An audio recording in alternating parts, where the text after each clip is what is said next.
Hi class, this is the second video that I promised you that is unscripted, but it will help you to develop your longer papers.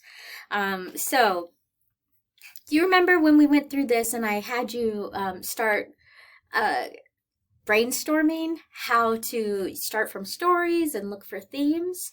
That was the video that called Brainstorming Longer Papers.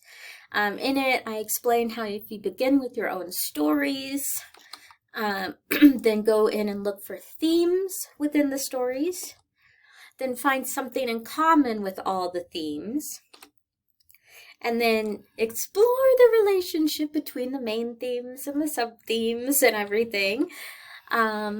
Organize your examples. And so I took you through all of that, and now you're like, well, okay, I have my list. What do I do now? And so that's what I'll talk about today. So what I recommend is dividing your paper into a number of subtopics.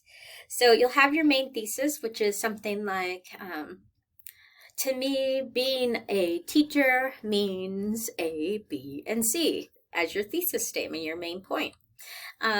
But to get to there, what you want to do is kind of go back to what we read about when we did Anne Lamott's Bird by Bird, where she talked about how you sort of like give yourself short assignments, a little piece at a time, and you use all of those little pieces to build into something bigger.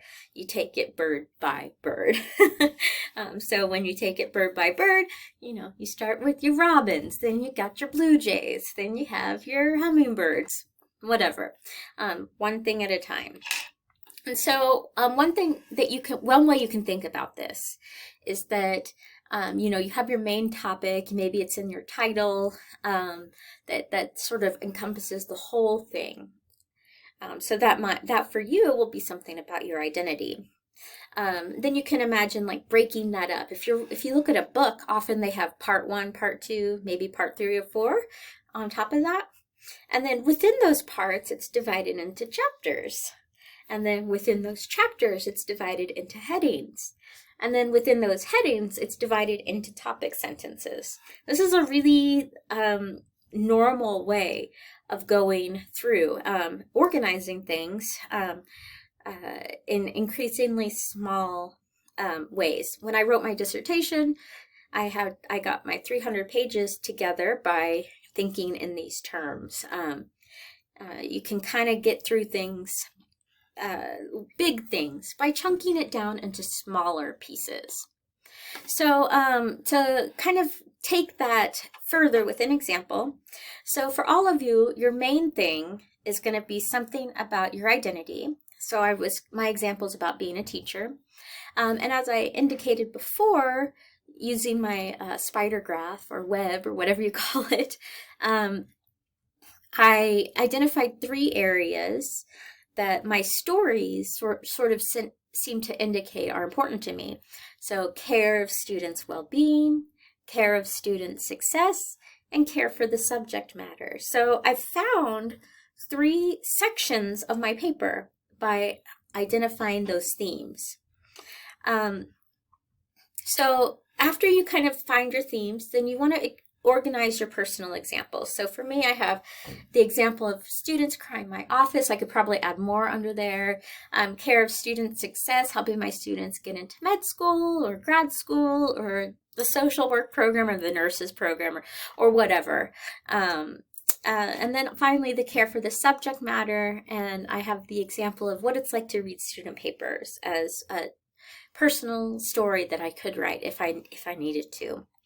And so once I have my personal examples organized, you may start finding that you need to start organizing your research. And so as you're working on going through your research and trying to figure out how things work, go through and find where you may use various sources and place it in the correct theme. So for me, I found one title, Assuming Your Professional Teaching Identity.